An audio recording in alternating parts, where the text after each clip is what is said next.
বানিয়েছি গাজরের পাটিসাপটা, সেই জন্য গাজরটা গ্রেট করে নিয়েছি।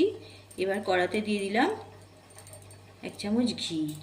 গেছে গরম হয়ে গেছে, গাজরগুলো গ্রেট করে রেখেছি সেটা এর মধ্যে দিয়ে আমি ভেজে নেব। নাড়াচাড়া করে ভেজে নেব। অল্প একটু লবণ দিয়ে দেব।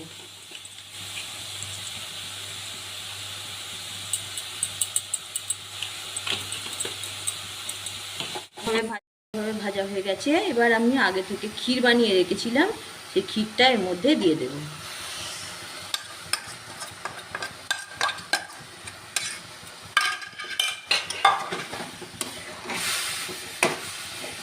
এতে আমি একটু পাটালি গুড় গ্রেট করে দিয়ে দিয়েছি। নাড়াচাড়া করে একদম শুকনো শুকনো পুরটা বানিয়ে নেব।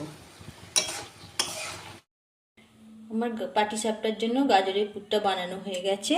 এটা ব্যাটারটা বানিয়ে নেব। এখানে আমি নিয়ে নিয়েছি চালের বাটা, আর তার সাথে একটু ময়দা দিলাম। এটা ভালোভাবে মিশিয়ে নেব। একটু লবণ দিয়ে দেব।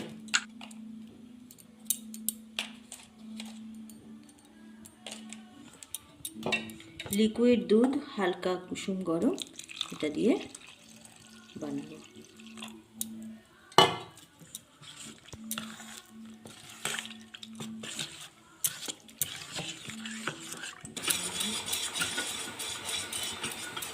আমার ব্যাটারটা হয়ে গেছে। এটা ঠিক এইরকম থাকবে। ব্যাটারটা আমি 2 ঘন্টার জন্য রেস্টে রেখে দেবো। বানিয়ে নিচ্ছি। এখানে ব্যাটারটা দিয়ে দিলাম।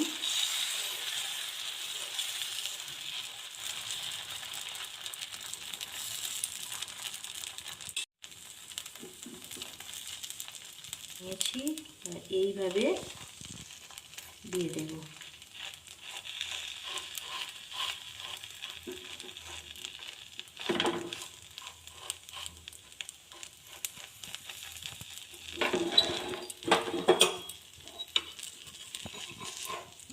আস্তে আস্তে করে উল্টে দেব।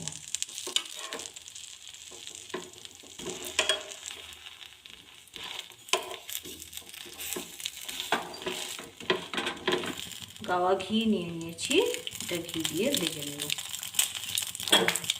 ভালো করে উল্টে পাল্টে ভেজে নেব।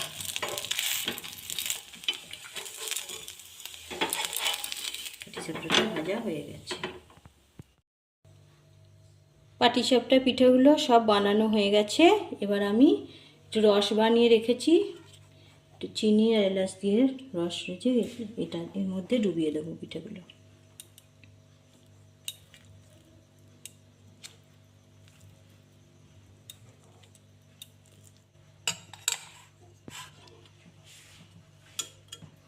রসের মধ্যে ডুবিয়ে তুলে নেব, একটু ভিজিয়ে রেখে।